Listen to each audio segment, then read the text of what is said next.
How's the hip? How are you doing in general? And what have you done since deciding not to go to Wimbledon? Well, I started practicing on the Monday of Wimbledon on hard court, so I started building up from there. I got some practice in with some good players around London. I practiced with Jeremy Chardy a little bit. I practiced with Jack Sock one day.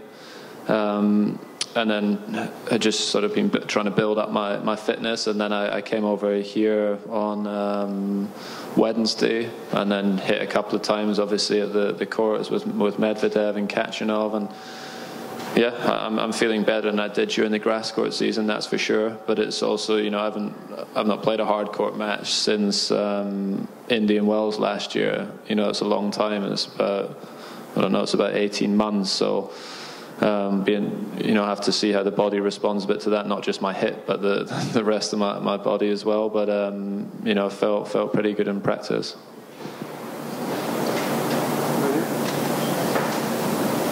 And Andy, would you say your hip is 100%, or is it still kind of day by day in terms of how it's before you had all the issues? No, it's like I said, it's feeling better all the time.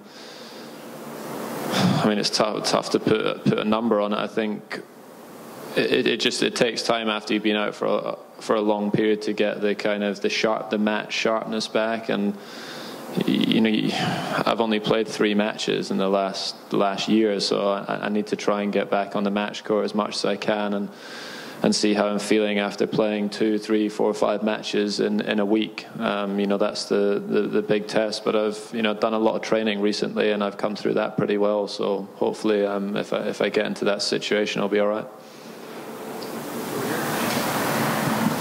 Andy, welcome back to DC. This is an international city.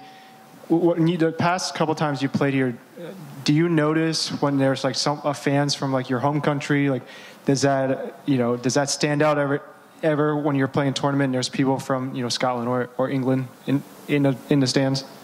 Yeah, that's the great thing about tennis. You get fans from all over the world coming to watch tournaments in some of the biggest cities in the world, and it's nice to see that. A lot of the players, wherever you go, the Romanian players get great support. There's always a bunch of Romanians that come. I know when Dimitrov plays, a lot of Bulgarians come along, and obviously, the Brits, especially in America, get good support as well. So it's nice, and that's always the case at this event as well.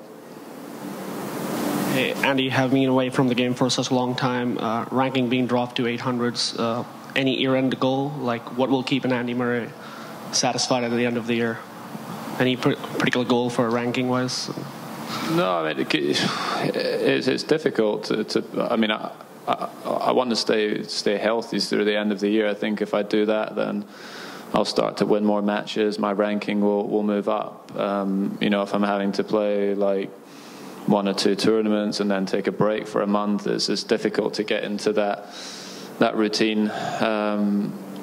So yeah, if I stay fit and healthy, I'm not worried so much about ranking. I want to be winning matches and competing against the best players, and that will build my fitness up quicker, than anything I can do in the gym. So that's kind of my goal between now and the end of the year, and hopefully will mean I'll be ready to start the 2019 season really well.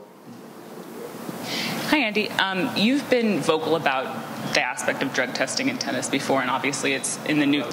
Drug testing, and it's obviously in the news again. I'm wondering if you've been following kind of the discussions that have been happening around the inequalities of testing one athlete more than another, or if you had any thoughts on that. And this might be a silly question, but how is drug testing different when you've been injured and you obviously have only been playing 3 matches? Do you get tested less, or since it's out of competition, does it still happen regularly? I think in terms of the testing I've had, when I've been injured, it probably feels like you get tested less, but that's because, normally we're sort of traveling a lot and we get tested a lot in competition. So obviously when you're not playing it feels like it's less. There's been periods in the last sort of 6 months where I've been tested quite a lot out of competition, and then more recently not really tested much at all. In terms of how much players get tested, I mean, yeah, I don't know all of the details of numbers and the actual facts of how much, you know, everyone individually gets tested. Maybe, you know, tennis could do a better job of being a bit more transparent with that and kind of showing exactly how many tests everyone had. Sometimes, from what I've seen, it's quite vague. Like, they put like 7+, so that means that someone could have 7 or someone could have 20, which is obviously quite a big difference. But certainly since I first came on tour, there's significantly more testing, but that doesn't mean that it's necessarily enough, because in comparison to some other sports, we don't get tested loads. You know, and there's enough money in tennis for us to have a better program, probably. Hi, Andy. Back during Wimbledon earlier this month, you had what appeared to be a very successful outing with the BBC broadcasting, working with Sue Barker and Tim Henman. How did that come about, and do you foresee a future career after your tennis days are over, getting into broadcasting? I don't know. I don't think so. I mean, it was fun to do it once. It's kind of the first time in a long time that I've like watched a match as more of a spectator. Normally, when I'm watching tennis, I'm watching it as a player, and I'm looking for tactics and kind of thinking what I would do against a player. Whereas that's the first time I've sat down.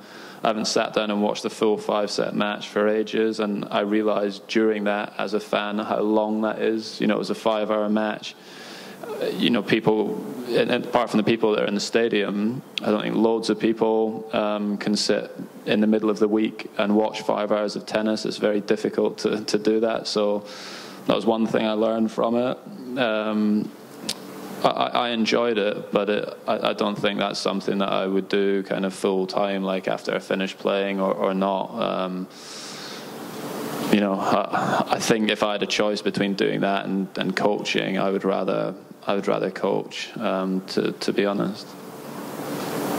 Andy, having been away from the game for as long as you were, a rarity in your career, of course, I'm wondering how much you're raring to go here. Is there anxiety, or how do you approach the next few weeks when you start to get the match play, you know, sort of consecutively here, the tournaments? Yeah, I think that's kind of what like I said, I think that's what I need just now. I think,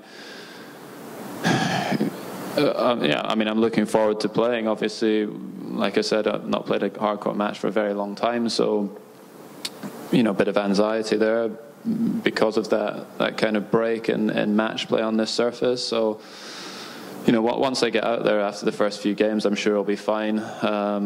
But yeah, I just want to sort of have a prolonged period on the match court right now, and I'm looking forward to that. Last 3 questions starting here. Andy, you talked about your hip already, but I wanted to ask you, how concerned are you long-term about your hip? It's kind of a tricky part of the body, and has it made you think or rethink about how long you want to play? No, not thought so much about how long I want to play. I mean, I'll play until I'm kind of not able to anymore, or if I'm not playing at a level that I'm happy with. But yeah, in terms of, you know, long term, haven't thought too much about that. Andy, you mentioned, you know, how long those matches, 5-hour matches, felt while you were doing broadcasting. You know, there was some debate over whether it should be a 5th-set tiebreak at Wimbledon after Kevin Anderson and John Isner played that long semifinals. What do you think the tournament should do, and do you think that they should play like a tiebreaker instead of a win by 2 in a 5th set? Yeah, I mean, it's a really difficult one, because as a player, like, I've always loved 5-set tennis, and I've loved that was kind of a difference between the ATP Tour and the slams that made the events feel maybe more special. But then, like I said, the first time I was kind of on the other side of that as a spectator. You know, the match was extremely long, and then also you had the issues on the semi-final day of Wimbledon where,